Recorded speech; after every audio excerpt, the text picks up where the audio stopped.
मुलं अर्ध अंग उघडं ठेवून जेव्हा उन्हात खेळतात ना, तर त्यांच्या अंगावरती सूर्यप्रकाश पडतो आणि त्वचेखाली ड जीवनसत्व बनते. हे प्रतिकारशक्ती वाढवते. त्याने मुलांचे आजार आणि मरण कमी होते. ते खूप महत्त्वाचं आहे. आणि हा ड जीवनसत्व हा कारागीर आहे. तो चुना वापरून हाडं बळकट आणि लांब करतो. मग मुलं उंच, मुली पण उंच, दणकट होतात. मग आपण पुन्हा 6-6.5 फूट होईल. काही अभ्यास असं सांगतात की 300 वर्षापूर्वी भारतीय लोक युरोपियन लोकांपेक्षा पण उंच आणि बळकट होते. मग आपण गुलामगिरीत घालवलं. तर आता आपण ते परत आणूया.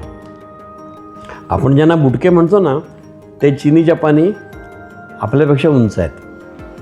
आपण आपल्या मुलांना परत उंच आणि बळकट करूया.